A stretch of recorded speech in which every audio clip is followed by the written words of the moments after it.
Hello and welcome to Let's Talk Caribbean, where we take a look at all that's happening within our region.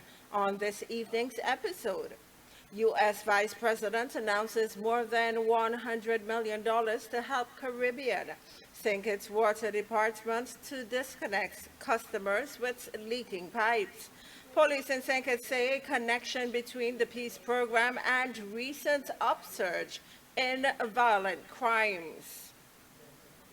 A fire in Guyana claims the life of 2 young girls, and Grenada now has an authentic fragrance.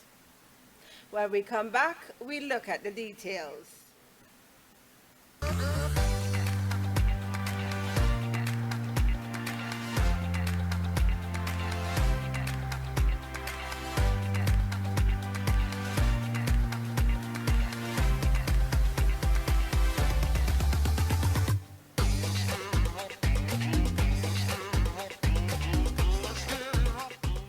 Welcome back.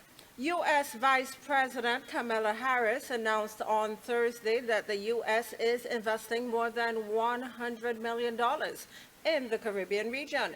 This to crack down on weapons trafficking, help alleviate Haiti's humanitarian crisis, and support climate change initiatives. The announcement was made ahead of an official trip to the Bahamas for a meeting of the Caribbean U.S. leaders, hosted by Harris and Bahamian Prime Minister Philip Davis.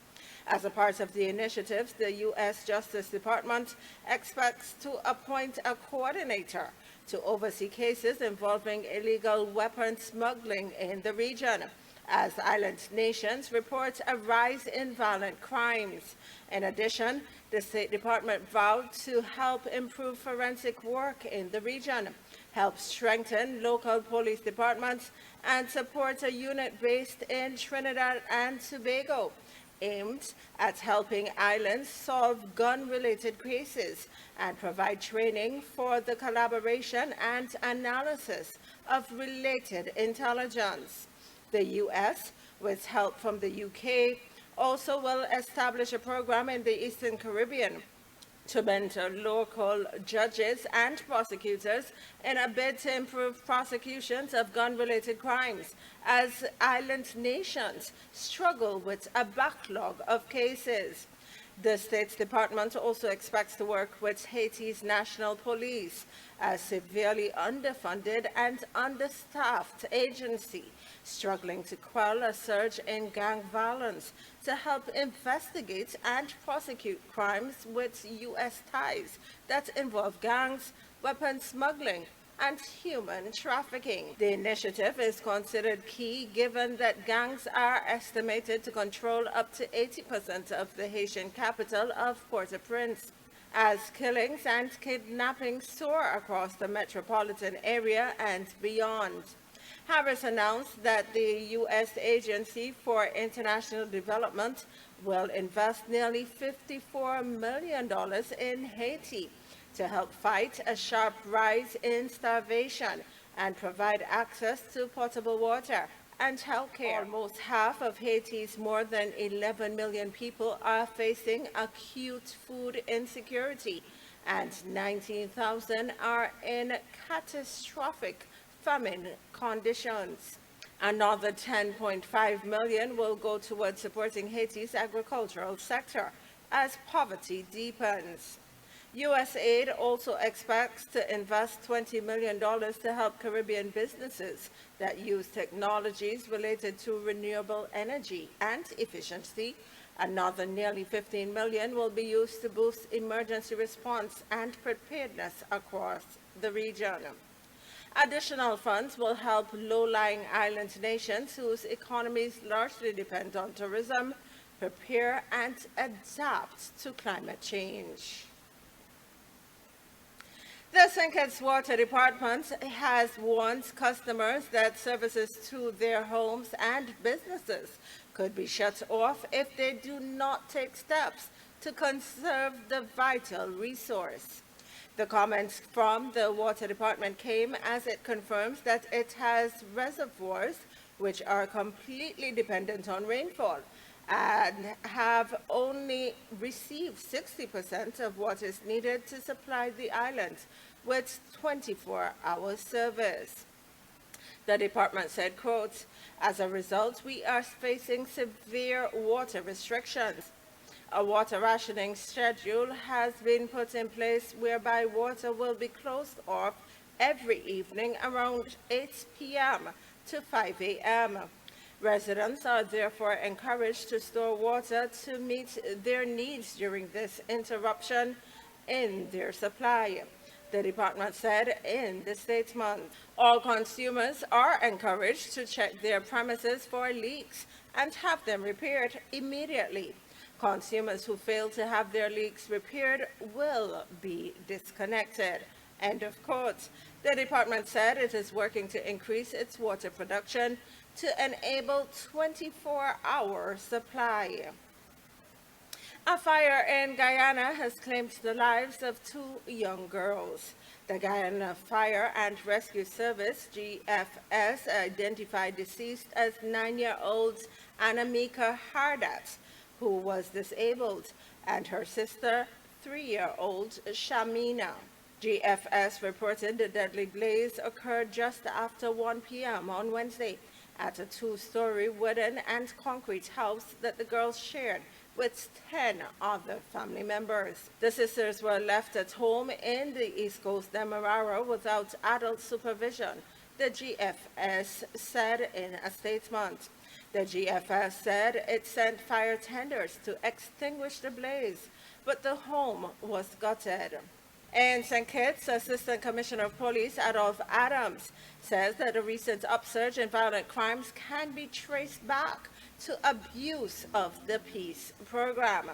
The Alternative Lifestyle Pathway Program, more commonly known as the PEACE program, was designed to lend opportunities to at-risk individuals to provide them with a second chance to live a life free from crime and violence, and to provide them with employment opportunities.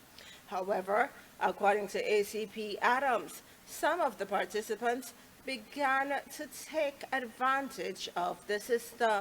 Persons who were engaged in some of these programs, they were, quote unquote, using the program to their advantage. All right. And as a result, we are seeing what we are seeing today. Persons who we were bringing to the table and who we were forging peace amongst, all right, have been in our view, using the program to their own benefit and using the program to perpetrate crime. And this is the result that we are seeing perpetrating in our communities today. The Assistant Police Commissioner said that the Royal St. Christopher and Nevis Police Force is doing all that can be done to make meaningful strides in ending the violence and catching the perpetrators, and called on the public for their assistance. Grenada now has an authentic fragrance that visitors or returnees will get to enjoy once they enter the Maurice Bishop International Airport. GBN files. Imagine the aroma of Grenada captured in a bottle. This vision was brought to reality and presented over the weekend during the 4th edition of Scents of Grenada, a project celebrating the scents of the Spice Isle through 3 weekends of activities, events, presentations, and workshops curated to appeal to the sense of smell. During the event, the Grenada Tourism Authority (GTA) launched a fragrance which best represents the scent of Grenada. The Pure Grenada scent was launched at the Tower Estate, a historical manor house in St. George's, over the weekend. GTA's Chief Executive Officer Petra Roach said the Pure Grenada scent would give Grenada a competitive edge in the tourism market. In a day and age where it's becoming more and more difficult to stand out in a very cluttered environment, we needed to differentiate our brand, and we knew that we had some phenomenal assets that we could do so with. We thought about what we could do to differentiate brand Grenada. And one of the things that visitors always say is, oh my gosh, I can smell the smell of nutmeg in the air, or I can smell the scent of cocoa. And we thought, what better way than to have that as an integral part of our marketing thrust? Captured and bottled are the scents of nutmeg, cocoa, cedarwood, vanilla, patchouli, and vetiver, all scents which can be found at the Tower Estate. Perfumer Stephen Dirks from Brooklyn, New York, in partnership with the Tower Estate, developed the fragrance.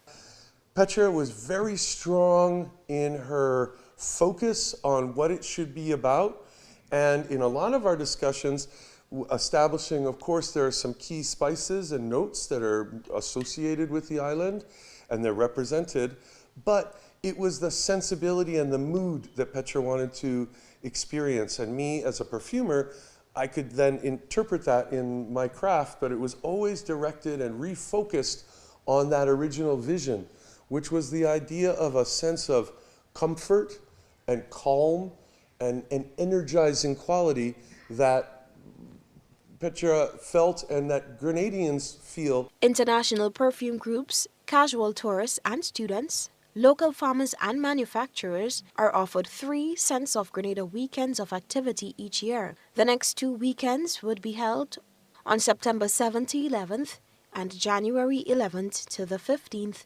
2024. Reporting for GBN News, Beverly. And still in Grenada, soca artist Mandela Links has been making waves on the international scene. When we come back, he will join us.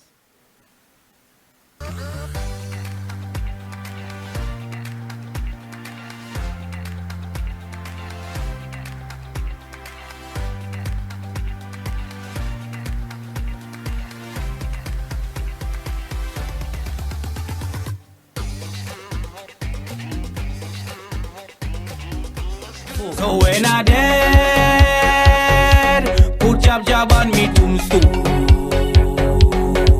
Man, when I dead, put jab on me tombstone. What must I tell you? Welcome back. Now we are here with the man who brought us hits like Tombstone and his most recent contribution, Left Behind, correct? Yeah, Left Behind. Coming to us all the way from the U.S., welcome to Let's Talk Caribbean, Mandela Links. Thank you for having me. Greetings and blessed day to you, your whole staff, the fans, family, and friends. Thank you so pleasure much being for here. sitting down with us this evening. Now, you have been taking the international scene by storm. You are currently in the U.S. I know you have lots of gigs coming up. So tell us about what you have coming up and some of what you have been doing. Yeah, well, this Saturday I'll be going to Maryland. This Sunday I have a Guyana Day. Then the 16th, then I have a job event on the 16th. Then I have the 17th, and the list goes on. But at this present time, no, I've been putting in a lot of work still. You know, people ask me, yo, Mandela, when you go stop drop songs? I've been doing a lot of writing. I've been doing some writing for artists as well, you know, because I like to support people, you know, at the end of the day, you know, and still trying to work with young people at the same time and try to always motivate people and push something positive every day, you know. Yeah, so I've been pumping music constantly. So you are currently working, you're pumping music, but I want to go a little bit back. I want you to tell our audience a little bit about yourself. Who is Mandela Links? Well, Mandela Links, actually, I'm from Grenada, right? Yes. I grew up in the parish of St. David's, right? My father was a singer, so I guess that's the way I spring. And my grandfather used to love to sing, and my grandmother also. Oh, so you have it in the genes. Yeah. Never grew up with a rich family, but we grew up like doing things like nutmeg, picking up nutmeg, you know, the cocoa and spices, you know.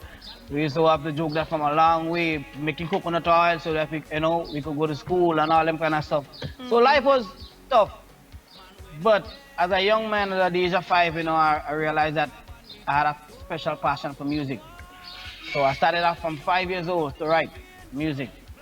And to this day, I'm still pumping music, you know. Still pumping music. The battle was tough. Growing up was hard.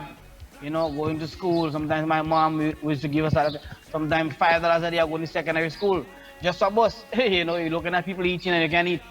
Wow. But yeah, but it wasn't easy. It was very tough, a lot of stress. But this is what made me the person that I am today. You know, person with a cool, good, clean heart. You know, Yes. try to show a lot of love. You know, as much as I can. You know, look, I just came out from down the street, and as I said earlier, I see a guy, a young man, forcing me with a big bag of laundry. I don't know him from nowhere. I just take the bag and I say, where you going, and I drop it at you Yes. home. Yes. But otherwise, yeah, you know what I mean, life for me hasn't been, when I was a young guy, hadn't been the best, but because of the struggles, made me the person that I am today. Okay, great. Now, you spoke about finding out that you had a passion for music at the age of 5. There seems to be a story there. How did you find out that you had that passion at such a young age? Well, at them, there's those times I grew up with listening to a lot of older music, right? A lot of older music, you know, a lot of the LLEs with the band and going around. I used to go around with a guy named Guy Fox. He used to take me to all the look up. That time we called it block holes, right? So I used to go to all those different block holes and stuff and touch your mic, touch your mic, touch your mic, you know. I didn't afraid, I didn't shy, you know. And people used At to be that like, that age? little man, yeah, that little man singing, I used to just sing, just say what's come on my mind and just sing, you know, and people just love that about me, you know. And what made me realize most that music was something that will save my life is because of the stress. Every time I felt stressed as a young man growing up, because I know at the age of 5, I could remember how my mom used to have it. I could remember the struggles he had. You know, I don't forget. My mom does marvel because it's the past that make me stronger today. So what make me fall in love with music more is because I saw it as a way to get my family, myself out of poverty. Wow. So you grew up touching the mic, as you said, performing and all of that. When did you know that you wanted to be a soca artist? Well, I knew that from the age of 5, as I said. Uh-huh. From then, my first song, Nice Little Darky, she come down for carnival. She didn't have no money. I give her my last 250. I tell her to shake up she body. Carnival, carnival. She getting on bad, bad, bad. From them time there, I know music, I have to keep doing it. Watch, I used to walk with my headphones in my head when I was in my teens. People used to marvel. How could you have a headphones in your ears every day? People calling you, can hear. They say you'll get crazy. But I was seeing the bigger picture. You check, and I wanted to help people. I wanted to use my gift to help others, you know, in a situation like me, like what I've been through, you know. So from the age of 5, from there go back, right? I mean, I continue singing, continue writing. I used to sit down and books, you know. When you watch notebooks and notebooks of songs, just write, you know. But I didn't use to record as yet. I used to touch mic, touch mic, touch mic. But then by touching the mic now and seeing the love that I got, I said, now Mandela. And that was like that from 5, 6, 7, 8, 9, 10. You see when I reached 11 day, 12, 13 going up there, that when I say, yeah, you ain't taking out your foot from the musical shoes. You're keeping it there. And from 13 years, I look at Soca Monarch. I went to Soca Monarch competition until this day. And I used to say, you are going to be on that stage too. I'm going to be there one day. So you spoke it And everything into that existence. yeah. And everything I did, everything that I said that I would have done so far, I've done it. And I have many more to do. I say I would have been on that stage. I say I must make it in Trinidad and Soca Monarch. I say I must get my visa and travel out in the world. And so stay done. I say I must go to England. I went to England. I say I must go to Spain. I go France. And just everything just keep unfolding and unfolding and unfolding. It tells you one simple thing. Life without determination. If you want to achieve your goals, you have to be determined. And you have to have 3 things that my grandpa always say. Ambition, behavior, and conduct. These things is the main set of things in life. Once you carry yourself with that, you must make it. Yes. Yes. Now, I mentioned Tombstone when we started the interview. That song has been able to transcend through time. Tell us, what was your motivation for coming up with that song? Well, actually, Tombstone, it was about drawing people into my culture, right? Yes. I didn't want people to look at the jab thing as a evil stuff, or if you check the song, I didn't sing nothing about no chain or no pig head or them kind of thing like what people are famous with. I wanted to bring people into my culture with a loving, warm feeling. And this whole story behind it is about our ancestors who have been through slavery, who have suffered for us. So when I say my mother was that jab woman, I was talking about my poor parents. You understand? She pick up a jab man, she pick up a slave. He give her Yes. some jab sex. Slave do it in their way, you know understand? 9 months later, I was born. Right in a job hospital, right in where the slave and them was in living. That's where I was born. I was christened by a jab priest, I was christened by a slave. I went to a jab college. That means as I had enough sense, I was straight in the field to work with them. That was the college. That's why I did like this. That's why I'm so strong. So when I did, put jab on me tombstone. And I wrote the song for Talpri. I gave Talpri the song. I sent it to Talpri the song in 2016. And he said, but different people have different views. But with me and he does always laugh at it nowadays. And he does say, man, la boy, if I did take that song by you, and I never get him on, so he said, yeah, Yeah, but it just was, my main initiative was to draw people into my culture and let them know where we came from. Tell Because, us about the video, what? because there are some significant images in the video Yeah, as well. in the video. Yeah, so you see, it's like, in the starting, you see like where I came out of our coffin, right? Yes. Right? That signifies me after I die. Right? They put, they put Mandela, and the tombstone wasn't jab the mat. So you see, I come out of the coffin and I wipe it off, and when I pass my hand, you see jab come. That signifies that is what I want. You understand? So you see the part where you say about my mother, about that jab woman, she made jab man, give her the jab sex, and the child was born and all of that. You see, Yes. we try to portray something just simple but effective. And you see, if you look at the videos, a lot of kids. And provide the understand? historical context to the culture Exactly. as well. Exactly. That is what we wanted to do. That's Where right. do you get your inspiration from when it comes to writing? Well, without God, there would be no inspiration. Without life, there would be no inspiration. So, on a whole, every man on this earth, inspiration comes from God. You understand? Because remember, God give us a free pot, I should say, free will, whether you want to choose good or bad. You check? He gave us the wisdom so we could know what is good and what is bad. You understand? So my inspiration comes from God. Right? My inspiration comes from God. Because what His will is God that brought everything that into my mind, that body, that life I have is because of God. Yes. Right? That is why He said we all have sinned and fall short of the glory of God.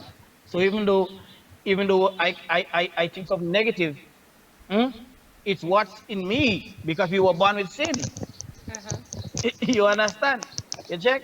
So my whole vibes of the music, right? And foresee for the music is different, right? So anything you hear me sing is what I see. Before I used to write on paper, I can't do that no more. What I do, I see. So my music come easy. So it's based on, you see, like, I may look at you with a struggling mom. I may look at somebody on the street, a vagrant, homeless. I may look at a rich man who passed everybody else and move like he's on top of the wall. I look at all the other, all odds of life, both good and bad. And sometimes I just go behind the mic like the last tune Left Behind. I don't write that. I just go behind the mic and I just let out my heart. Wow. You check, when my friend say, yo, man, like a real feeler, boy. I say, boy, I just let out my heart. When the man from this call me, I sweating in it. You check, within 20 minutes, back vocals, everything is on the song. That's why I have the now. Fantastic. Yeah, so as an individual, you see, we are the voice for the people that can speak for themselves. Whether we're singing or not, but I, using my position, all right, to let out people's pain, to let out people's cry. You To give understand? To let voice out to the people's suffering. voiceless. To give the voice. Yeah, for the people. You understand? It's most important. You check? We have to pay mind to others, not only ourselves. Because otherwise God would have put me alone on the earth or you alone on the earth. But you know what he did? He put all of us.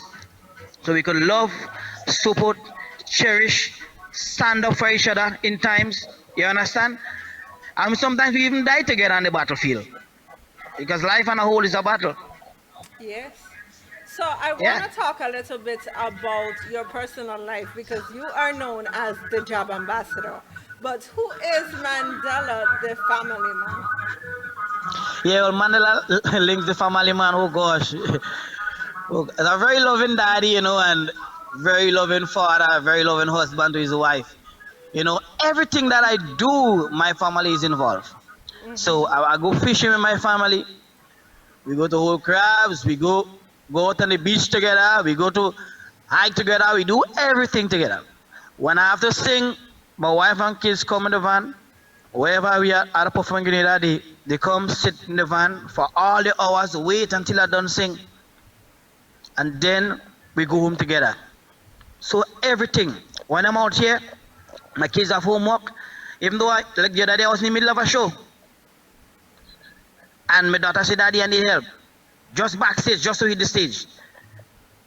And I had to help my daughter with that song before I went on the stage. Yes, you know, so all when I'm out here, I'm keep on my phone right you always on my phone because my kids, I don't live without them. I can't function without them. I can't do nothing without them because they are my backbone. Sometimes we think we are a children backbone, but it's the children that giving us the strength. Yes. Because if I did not children, I may not even be like that. You understand? But having them makes me want to work twice, 10 times, 100 times harder. When I could have been sitting on a block now if I didn't have no children, I had to think about working to make money for my children so their life could be better. Yes, yes.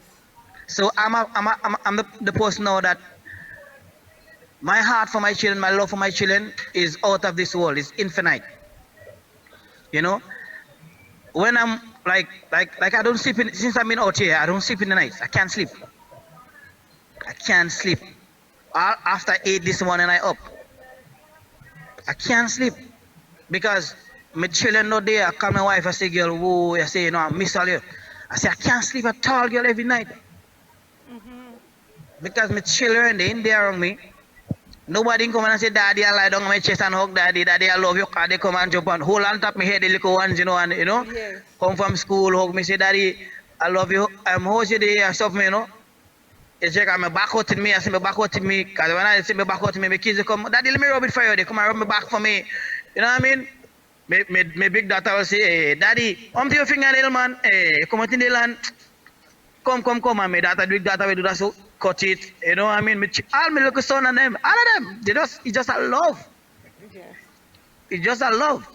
They show me that respect. They show me the same passion that I give them. What you give them, you will get back, eh? That unconditional love you should show to your children. No matter what they do. Because when I was young, I do think. You check? So I don't expect them to do less. But I have to stand up with them. I have to show them that love. I have to hold them the hands and carry them along life journey. No matter how tough it is. Be there for them because my dad never was there for me. Never took care of me. I saw my dad the first time when I was 5 years. And the second time I saw my dad when I was 24 years. Wow. And the last time I saw my dad was about a year and something back. And I remember he called me, he said, Brooks, he come up. I had $50 in my wallet, I give him. And when he was leaving, I said, you know what? In your next life, I have a message for you. In your next life, take care of your children. I never hear him after that when I tell him that. Wow. Yeah. But I'm going to be good to my kids because they give me strength. Yes. Yeah. So I know by the way that you're talking that you'll be back in Grenada shortly. Are you looking forward to Spice Mass? Oh yeah. I'll be in Grenada shortly, and I'm looking forward to Grenada Spices for sure. I didn't want to go in the competition, but my kids and them family want me to go, so I'm gonna go. I'm gonna go with Left Behind in Groovy, and then I'm gonna go with the next song I researched yet called Burn Them. Okay. It's a long time we don't burn a fire. Here, you know. Well, Left Behind, you got it, but the Burn Them, I didn't send it off, but as you would have get it there for sure. Uh-huh. But the Left Behind, I'm going to groove with that. Oh my God, I love it. Yes. Classic. I want to thank you for sitting down with us this evening. And what would you like to leave with our audience? What is it you would like our audience to know about Mandela Links? Well, I just want to tell you guys, no matter where you see Mandela, no matter how tough life is, for me or for you, don't afraid to shout out, no matter how big you think I am. Call me down, yo Mandela Links, and even though I'm passing me ride on the road and you see me on the ride, I go stop. My children and customer that they will go in the back, or you come and we go squeeze up and we go move together. Because all is the fans, you all are the one that made me. Without you guys, there was no Mandela Links. The love and support that you all give me, whether local or international, I highly appreciate it. And I thank you guys for being there for me. I thank you guys for taking that 2 minutes or a couple seconds in your life to even just to give me one listening ear. You understand? I appreciate that. And keep looking out for good music. Keep looking out for inspirational music. And thank you for having my back.